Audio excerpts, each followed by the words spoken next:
Good morning বন্ধুরা, কেমন আছো তোমরা সবাই? আশা করছি তোমরা সকলে খুব ভালো আছো। আমিও বেশ ভালো আছি। আজ হলো বুধবার, 19শে নভেম্বর। সকাল এখন 6:30 বাজে। শীতের এই ঠান্ডায় বেশ ভাল লাগে জানো তো। ব্যালকনির সামনে একটু দাঁড়িয়েছিলাম, আর তারপরে ভাবলাম না, আজকে একটু গরম গরম কফি করি। এই শীতের সকালে একটা আলাদাই মেজাজ থাকে জানো, হালকা একটু ঠান্ডা হাওয়া, একটু কুয়াশা, আর তার সাথে 1 কাপ গরম কফি। আজকে 1 কাপ হাতে কফি নিয়েই দিনটাকে শুরু করছি। কালকে তনু অফিস থেকে যখন আসছিল তখন নিয়ে এসেছিল এই সুগার ফ্রি বিস্কুটের 2টো প্যাকেট। আমি ওকে বলেছিলাম সুগার ফ্রি বিস্কুটটা ফুরিয়ে গেছে জানিস, ওই জন্য বললাম নিয়ে আয়, সকালবেলা নাহলে যদি চা করি কফি করি কী বা খাওয়া হবে, তার সাথে কিছু তো খেতে হবে। ওই জন্য ওই সুগার ফ্রি বিস্কুটের প্যাকেটটা নিয়েছিল। আমরা এই মশলা সুগার ফ্রি বিস্কুটের প্যাকেটটাই বেশি পছন্দ করি জানো তো, এটা খেতেও ভালো আর খাস্তা, আর একটুখানি তোমার মশলা দেওয়া থাকে তো জিরে জিরে স্বাদ, হেবি সুন্দর লাগে। এই সকালবেলা কফিটা খাবো, খেয়ে তারপরে রান্নাঘরে ঢুকবো। কিন্তু তার আগে আমি রান্নাঘরে মোটামুটি জোগাড় করে রেখে দিয়ে এসেছি রান্নার। তোমাদের কফিটা খেয়ে গিয়ে দেখাচ্ছি আজকে রান্নায় কি করব। কারণ সকালবেলা উঠেছি তো অনেকটা আগে, না অনেকটা আগে বলতে কালকে যেমন একটু 5টায় উঠে পড়েছি, আজকে আর 5টায় উঠতে পারিনি। মানে উঠেছি তখন 6টা বাজতে 15 মিনিট বাকি আছে। তারপরে উঠে মুখ ফুক ধুতে একটু যেটুকু সময় লাগে আর কি। আজকে রান্নায় হচ্ছে এখানে আলু আর পেঁয়াজ আর টমেটোটাকে রেখেছি, আর তোমার ধনে পাতা, এখানে সোয়াবিনটাকে ভিজিয়ে রেখেছি 2-4টে, এটা তনুকে টিফিনে দেবো। মাছটাকে জলে ভিজিয়ে রেখেছি, বরফ ছাড়েনি। আর করলা আলু বেগুন দিয়ে বড়ি দিয়ে তরকারি হবে। এখানে গুছিয়ে নিয়েছি, এবার রান্নাটা বসাই চলো, তাহলে দেরি হয়ে যাবে আবার। আর সকালবেলা ঘুম থেকে উঠে এখনো পর্যন্ত একটা জিনিস করতে হবে, জল নেই জানো, জলটা ঢালতে হবে। জলটা ঢালার জন্য আজকে এইটাকে জারটাকে একটু ধোবো, আর তনু এক্ষুনি থাকাকালীন ঢেলে নিতে হবে।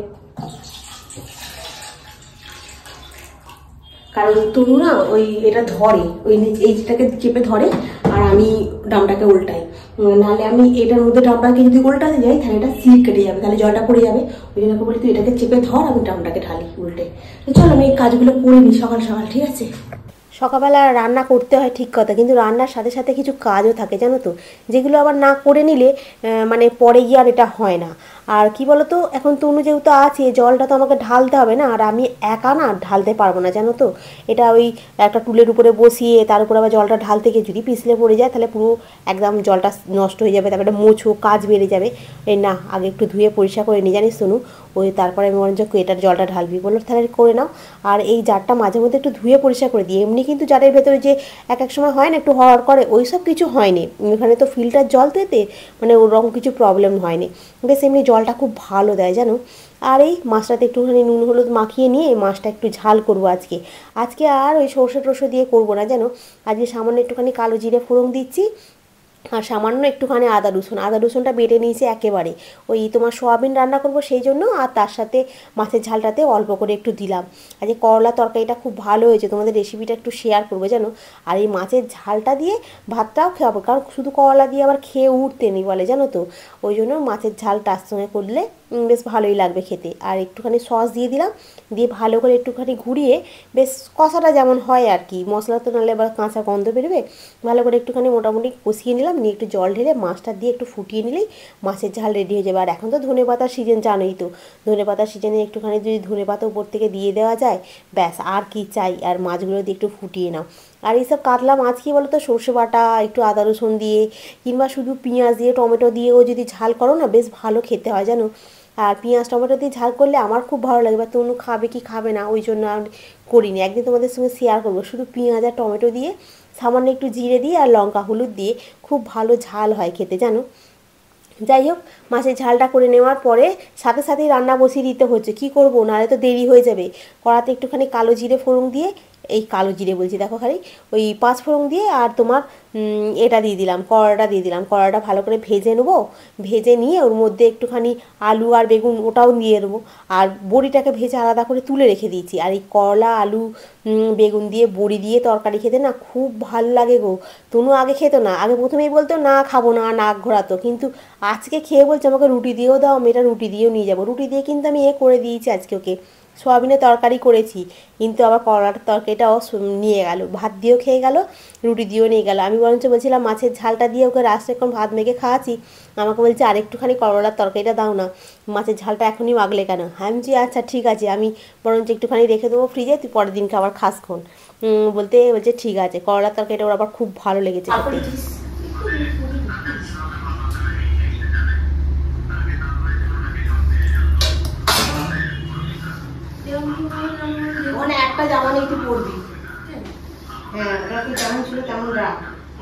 জামা আছে তো বড় বড় মতো ফেলে দিবি নাকি? এরকম প্ল্যান করবি না, এই দেখ এই জামাটা পরা বড় করলো। ঠিক আছে, বুঝতে পেরে গেছি। কাউকে কিনে দিবি না। কাকে দেবো? আর না, তুই প্ল্যানিং করছিস। হ্যাঁ, আমার খেলে কাকে প্ল্যানিং করবো না। তুই আমি তোকে ঠিক চিন্তা করে গেছি। হ্যাঁ। আর এখন করলার তরকারিটা, আলুটা, বেগুনটা, করলাটা সব সেদ্ধ হয়ে গেছে। আর বড়িটাকে ভেজে একটুখানি ভেঙে টুকরো টুকরো করে রেখে দিয়েছিলাম, দিয়ে তরকারিতে মিশিয়ে দিলাম। বেশ মাখা মাখা মতো হবে, আর বড়ি দিলে বেশ টেস্টও হয় জানো তো। আমার বাবাও এরকম মানে তরকারিতে বড়ি দিলে খুব পছন্দ করে। তো চলো এখন আমাদের কি রান্না হয়েছে তোমাদের একটু দেখাই। এই যে তনুর ভাত বেড়ে নিয়েছি, করলার তরকারি আর তোমার মাছের ঝাল হয়েছে, এই দিয়ে আজকে তনু ভাত খেয়ে যাবে। আর আমারও তো দুপুরে আজকে রান্নাটা খুব ভালো হয়েছিল খেতে জানো তো, মনটা খুব খুশি খুশি আছে এই জন্য। টোটো করে চলে যাবি হ্যাঁ যদি মনে হয়। হ্যাঁ সাবধানে যাবি। হ্যাঁ হ্যাঁ। জাস্ট আমি হাঁপিয়ে গেছি। তনু এই বেরিয়ে গেল সকালবেলা ঘুম থেকে ওঠা থেকে, রুটি তরকারি আবার তোমার মাছের ঝাল সব কিছু একা হাতে করতে করতে অনেকটা সময় লেগে গেল। আর বাইরেটা আজকে ঠান্ডাটা অন্য দিনের তুলনায় একটু যেন কম আছে। তো চলো আজকে দাঁড়িয়ে থাকবো না, আজকে তাড়াতাড়ি করে সব কাজগুলোকে আগে গুছিয়ে করে নিই, তারপরে গিয়ে তোমার একটু ভিডিওগুলো এডিট নিয়ে বসবো। এখন ইউটিউবের ভিডিও পোস্ট মানে এডিট করাই হয়নি। তো চলো ফেসবুকে রিলস মানে বানাতে বানাতে এইদিকে ইউটিউবের ভিডিওটা বানানো হচ্ছেই না। এখন আমি বসে বানাবো, আগে ঝটপট করে কাজটা করে নিয়ে তারপর। তো চলো আর দেরি করে লাভ নেই, একটুখানি করে নিই। একটুখানি মনে মনে ভাবি রেগুলার যে একটু তোমার করবো, ওই অন্ধকার লাগবে আমার মুখটা, আবার ওই কি বলে যেন এক্সারসাইজ করবে জানো তো। কালকে অতটা রাত্রিরে শুয়েছি বলে আজকে সকালবেলা তনু অ্যালার্মটাকে জোর দিয়ে রেখেছে। আমি তো অ্যালার্ম শুনে উঠে পড়ি, আজকে আর অ্যালার্ম শুনে ঘুম ভাঙে রে। আমি 6টা তখন বাজে 15 মিনিট বাকি আছে তখন ডাকলো। এবারে আমি এখন কি করি বলো তো, ঘুম থেকে উঠেই জামা কাপড়টা ছেড়েই আগে আমি পা হাত পাটা ধুয়ে আগে গোপালকে তুলে দিই, গোপালকে তুলে আরতি করে গোপালকে খেতে দিয়ে বসিয়ে দিই, দিয়ে তারপরে রান্নাঘরে ঢুকে পড়ি। কারণ চেকে চেকে দেখতে হয় তো, ওই জন্য আগে গোপালকে তুলে দিই। এখন এটা রেগুলার আমি এটাই করছি, দিয়ে তারপরে করি। আর কালকে একটু অনেকটা ভোরে উঠে পড়েছিলাম 5টার সময়, কালকে অতটা মানে ছুটি করতে হয়নি, আজকে যেন একটু বেশি ছুটি করতে হলো। আজ চেষ্টা করবো আজকে তাড়াতাড়ি একটু শুয়ে পড়া, তাড়াতাড়ি উঠে পড়া। তো চলো এখন রান্নাঘর হই হই করছে, ঘর হই হই করছে, চারিদিকটা হই হই করছে, আর আমি এখন হই হই মাঝখানে দাঁড়িয়ে আছি, মানে কোনটা আগে করবো সেটা এখন ভাবছি। চলো এখন রাখি, এখন ঘড়ির কাঁটা বেশি বাজে নেই, ওই 8টা 15 ঘরে বাজে। আর আমি আমার সব রান্নাটা আমার কমপ্লিট, এদিকের কাজগুলো এখন আস্তে আস্তে হবে এবারে। গতকালকের ব্লগেতে ঈশিতা চক্রবর্তী, মিতা মুখার্জি, উর্মিতে, পম্পার দাম আর পম্পাদি, তোমাদের সকলকে অনেক অনেক ধন্যবাদ আমাকে এত সুন্দর কমেন্ট করার জন্য। কি বলো তো বন্ধুরা, তোমরা হয়তো সকলে এখন বুঝতে পেরেই গেছো যে আমি যেহেতু যাচ্ছি না মানে হচ্ছে তোমার চাকরিটা আমি ছেড়ে দিয়েছি। কারণ চাকরিটা ছেড়ে দেওয়ার পিছনে কারণ আছে, নাহলে তো আর এমনি চাকরিটা ছাড়িনি। তো আমি কি বলবো বলো তো, আমার মানে স্যালারি বাকি হয়ে গেছিলো প্রায় 2.5 মাসের উপরে জানো তো। এখনও পর্যন্ত মানে কি পুরোটা দেয়নি, এখনও পর্যন্ত আমি 4-5 হাজার টাকার মতো পাবো। তো সেই জন্য 4-5 হাজার টাকা বলবো না, 4 হাজার টাকার মতো পাবো। তো সেই জন্য আমি চাকরিটা ছেড়ে দিয়েছি, কারণ আমি কষ্ট করে যাব আসবো আর মাসের শেষে স্যালারি পাবো না। হ্যাঁ, তো সেখানে গিয়ে দাঁড়িয়ে আমার তো যাওয়ার কোনো দরকার নেই, তাই না? আর আমি বলি যে না আর যাবো না আমি। আর তনু বললো কি যে এমনিতেই তোমাকে আমি বছরখানেকের পরে আর যেতে দিতাম না, কিন্তু তুমি যাচ্ছিলে ওই জন্য আর কিছু বলিনি। তবে যখন ছেড়ে দিয়েছো আর অন্য জায়গায় চেষ্টা তোমায় করতে হবে না, আমি চালিয়ে দিতে পারবো। বাইরের ওয়েদারটা একদম রোদ ঝলমল করছে। শীতকালে এরা রোদ ঝলমলের মানে ভালো লাগে, মনটাও খুশি থাকে, আর কাচাকুচি করো শুকনো কোনো অসুবিধা নেই। আর এরকম রোদ্দুর উঠলে কিন্তু রাতের দিকে ভালো ঠান্ডাও পড়ে, ঠান্ডাটা পড়ছে খারাপ লাগছে না। আর এখন চলো আমি একটু টিফিনটা খাই, এদিকে সমস্ত কাজ হলো, ঝাঁট হলো দেওয়া, ঝুল ঝাড়া হলো, এবার একটু টিফিনটা খাই, খেয়ে দিয়ে তোমার মুছে তারপরে চান করতে যাবো। তাড়াতাড়ি কাজ হয়ে গেছে, যে 9:45 বাজে, আমাকে এডিট নিয়ে বসতে হবে, ওই জন্য তাড়াতাড়ি করে কাজ সেরে নিলাম। রান্নাঘরের কাজও মিটিয়ে ফেলেছি, খালি খেয়ে এই প্লেটটা খালি ধোবো আর ঘর দালানটা মুছবো। টিফিনে রান্না করেছি আজকে সোয়াবিনের তরকারি, এটা আমি টিফিনে খাবো। আর আমার তো এখানে রুটি আছে 2টো, আর একটু পাটালি নিয়েছি। এই পাটালিটা না অসাধারণ খেতে, ভুল করেছি জানো, এটা যদি 1 কিলো নিতাম ভালো হতো। ঘড়ির কাঁটা এখন হচ্ছে তোমার 9:45 বাজে। কি বলো তো বন্ধুরা, এটা একটা নেটওয়ার্কিং সিস্টেম, তো আমি নেগেটিভ দেবো না, কারণ অনেকেই কাজ করছে, নেগেটিভ দিলে ওটা খারাপ হবে, কিন্তু মানে বাজারটা না খুব একটা ভালো নেই জানো তো, বাজারের এমনি অবস্থা খারাপ, আর তার উপরে নেটওয়ার্কিং মার্কেটিংয়ের অবস্থা খুব একটা ভালো নয়। আর সেক্ষেত্রে আমাকে ধরো না, আমার তো মান্থলি পয়সা দরকার না, আর এবার আমার যেতে আসতে তো গাড়ি ভাড়া লাগে, শুধুই কি গাড়ি ভাড়া, এছাড়া তুমি দেখবে বাইরে বেরোলে এমনি তোমার খরচা হয় একটা। আর কি বলো তো বন্ধুরা, ঘরের খেয়ে না বোনের মুখ তাড়াতে যেতে আমার একদম ভাল লাগে না জানো তো, মানে এই খরচাপাতি করা আর যাওয়া, আর মাসের শেষে পয়সা নেই, ধুর বিরক্ত লাগে, চাইতে চাইতে না মুখ ব্যথা হয়ে যায় গো, মানে আর ভাল লাগে না। দেখতে 4টে বেজে গেল, এবার জানলা কাপড়গুলো যদি না দাও তাহলেই ব্যাস মশা ঢুকে রাজত্ব করবে। তো ঘরের জানলাগুলো দিয়ে দিয়েছি সব, রান্নাঘরেরটা দিয়ে দিলাম, আর এখন কাজ কিছু রান্নাঘরের নেই, আর জামা কাপড়গুলো এখানে আছে, ওইটাই এখন একটুখানি গোছাবো, গুছিয়ে আর পাট করে রাখবো, ব্যাস আর এখন কিছু নেই।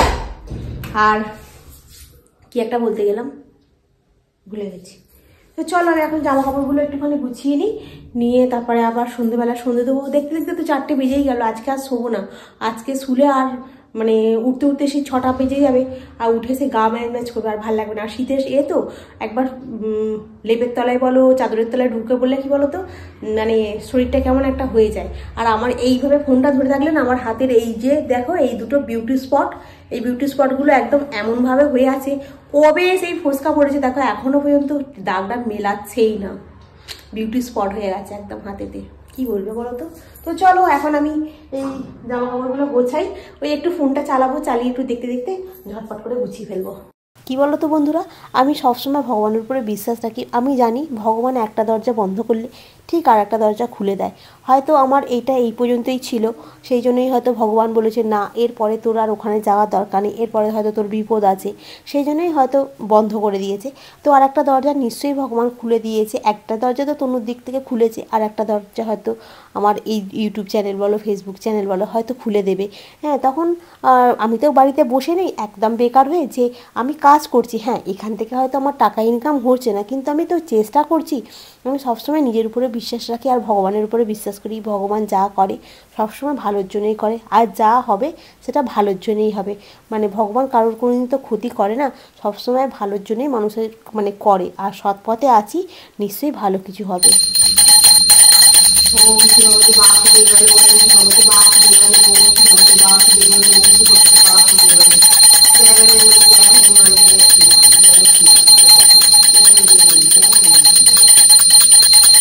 জানো বন্ধুরা, আজকে সন্ধ্যেবেলা ধূপ ধুনো দেওয়ার সময় ধুনোটা যখন জ্বালাচ্ছি না, আজকে আমি একটু তেজপাতা লবঙ্গ তারপরে একটুখানি কর্পূর আর তোমার ধুনো দিয়ে জ্বালাচ্ছিলাম জানো, জ্বালাতে জ্বালাতে মানে অন্যদিনকে তেজপাতাটা পুরোটা জ্বলে না, আজকে দেখলাম তেজপাতাটা পুরোটা জ্বলে গেছে। আমি না একটু ঘাবড়ে গেছিলাম জানো তো, একটু ভয়ও পেয়ে গেছিলাম যে কী ব্যাপারটা হলো, অন্যদিন তো পুরোটা তেজপাতাটা জ্বলে না, আজ পুরো তেজপাতাটা জ্বলে গেল কেন। হ্যাঁ একটুখানি মানে হয় না ভেতর থেকে একটু প্যানিক মতো হয়ে গেছিলো, যার জন্য আমি বারবার বজরংবলীর নাম নিচ্ছিলাম তখন বসে বসে। সন্ধ্যাবেলা সন্ধ্যে দিলাম, দিয়ে একটু কফি করলাম, করে খেলাম, খেয়ে দিয়ে এখনই বসেছিলাম, বসে বসে আর মায়ের সঙ্গে কথা বললাম, একবার বুলুর সঙ্গে কথা বললাম, বলে তারপরে এখন এই রান্নাঘরে এলাম। চিকেন আছে জানো, আজকে ভাবছি চিকেন স্টু আর তোমার রুটি করে দেবো, আর অন্য কি করবো এখন, ওই চিকেনটা আছে বার করে রাখি, ওই সেদিনকে 500 চিকেন নিয়ে এসে রেখে দিয়েছি, ওই রাতের বেলা কি রান্না হবে ওইটা একটা বড় টেনশন হয় জানো তো। আর এই চিকেন থাকলে না, এই চিকেন স্টু করে দাও, 4 পিস চিকেন দাও, ওর 2 পিস আমার 2 পিস চিকেন স্টু আর রুটি করে দাও, ও খেয়ে নেবে একদম, আমিও খেয়ে নেবো একদম, মানে ঝামেলা নেই। আর এই একটা খালি কাপ পড়ে আছে, আর কিছু নেই। আর এখানে বাসনগুলো আছে, বাসনগুলো একবার একটু গোছাবো, এই আগে চিকেন স্টুটা বসিয়ে দিই, বাসনগুলো গোছাবো, আর হাতটা একবার ধুই। এই যে আটা মাখাও আছে, আটা মাখাটা বার করি, 2টো রুটি হবে, তোর একটা আমার একটা, তুমি আবার রাতে 2টো রুটি খাচ্ছে না, একটা রুটি করবে, একটা রুটি করবে, ঠিক আছে। আর কালকে তো বলে কালকে আলুর দম হয়েছিল বললাম যে আলুর দম তো আর 1.5খানা খানা ভাল লাগছে তো, বলে 1.5খানা রুটি খেলো, আর 1 মুঠো মুড়ি ওই আলুর দম দিয়ে বাদাম দিয়ে মেখে খেলো। এখন দুজনের জন্য 2টো রুটি করি আর চিকেন স্টুটা করে নিই। চলো আনাজগুলো ঝটঝট করে কেটে নিই, তনু আবার উঠে পড়েছে তো, এক্ষুনি চলে আসবে, এসে খিদে পেয়ে যায়, সন্ধ্যাবেলাটা কিছু খায় না তো, সেই দুপুরবেলা খায়, এসেই বলে আমার খিদে পেয়েছে, খেতে দাও তো। এবার না করে রাখলে না, এবারে খোঁজে ফ্রিজে কি আছে না আছে, আর ফ্রিজেতে কিছু সেরাম টুকিটাকি খাবার জিনিস নিয়ে এসে রাখিনি, মানে এখন আর বেরোয় না, তো বেরোলে তবুও একটু নিমকি ফিমকি নিয়ে আসে, তাই বাদামটা কালকে ওই নিয়ে এসেছে। একদম টুকিটাকি খাবার সেরকম কিছু নেই, ওই জন্য রান্নাটা তাড়াতাড়ি করে চাপিয়ে দিলে খাবারটা রাতের হয়ে যায়। চল এখন কাজটা করে নি। कौन है? कौन है? তনু। হ্যাঁ তনু দেখছি কি আছে, আমি বললাম না তনু এসেই খুঁজবে কি আছে ঘরে টুকিটাকি। বা হাত পা মুখটা ধো, আমার রান্না হয়ে গেছে। গোপালের নিমকিগুলো রে, এ বাবা এখানে তো ধোঁয়া উঠে গেল, খেয়াল করতে পারবো। এই যে ওখানে একটু বাটার দিয়ে দিয়েছি তো, আর দিয়ে আর চিকেন স্টুটাকে বসাচ্ছি, আর তনু এসে গেছে, আমি খেয়াল করতে পারিনি। ব্যাস ধোঁয়া উড়ে গেছে, বাটারটা ধোঁয়া উড়ে গেছে।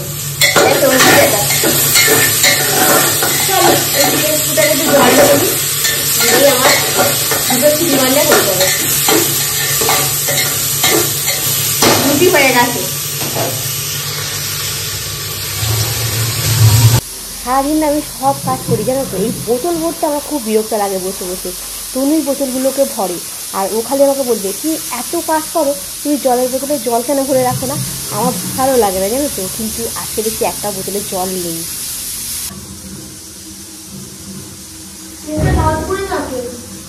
আমি তারপরে দৌড়ে দৌড়ে যাই, পায়খানা খুব লাগে। आगे आगे तू पीछे पीछे हम मार जाएंगे।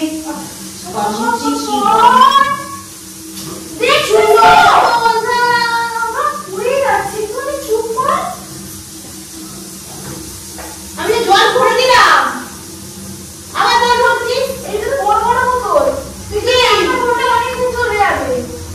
অনেক চারটে বোতল ভরে দিস। হ্যাঁ ছোট ছোট। হ্যাঁ শুনে খাস তো কেন? তুই জলটা খাসনি কেন? জলটা কেন খাসনি? मेरी मर्जी। পেটটা খারাপ হবে না, তারপরে মেরি মাঝে বেঁধে যাবে। রাতে সমস্ত বাসন টাসন মাজা হয়ে গেছে, ঝুড়িটা এখানে রেখেছি। এখানে একটু জলটা এর মতো হয়ে গেলে ঝুড়িটার মধ্যে তুলে নেবো, আর ঝুড়িতে যা বাসনগুলো ছিল সেগুলো সব গুছিয়ে ফেলেছি। কালকে রান্না হবে বলে কড়া হাঁড়ি সব একদম গ্যাসের উপরে গ্যাস ফ্যাস পরিষ্কার করে মুছে রেখে দিয়েছি। এখানে ওই আলমন্ড আর যে ছিয়াশে ভিজিয়ে রেখেছি, কালকে গরম জলে একটু খাবো। ব্যাস আজকে আর রান্নাঘরে কোনো কাজ নেই, রান্নাঘর পুরো একদম নিট অ্যান্ড ক্লিন করে নিয়েছি। এবার চলো এবার গিয়ে বসে একটুখানি তোমার এডিট করবো। গেটেও চাবিও দেওয়া হয়ে গেছে, আজকে গেটে চাবি ফাবি দিয়ে একদম মানে সব পরিষ্কার ঝরিষ্কার করে নিয়েছি, কোনো জামা কাপড় নেই, একদম পরিষ্কার করে নিয়েছি চারদিকটা। এবার খালি যাই ভেতরে গিয়ে এডিট করবো, করলেই শুয়ে পড়বো আজকে তাড়াতাড়ি, বেশি দেরি করবো না, কারণ বেশি দেরি করে শুলে না সকালবেলা উঠতে একটু দেরি হয়ে যাচ্ছে। তো চলো বন্ধুরা, আজকের ব্লগটা আমি এখানে শেষ করছি। নেক্সট ব্লগে আবার তোমাদের সঙ্গে দেখা হবে। তোমরা খুব ভালো থেকো, সুস্থ থেকো, খুব সাবধানে থেকো। Good night. ভিডিওটা ভালো লাগলে অতি অবশ্যই লাইক করো, কমেন্ট করো, সাবস্ক্রাইব করো, আর ভিডিওটা যদি একটু বেশি ভালো লাগে তাহলে একটু শেয়ার করে দিও। আজকের মতো এখানে রাখি, টাটা।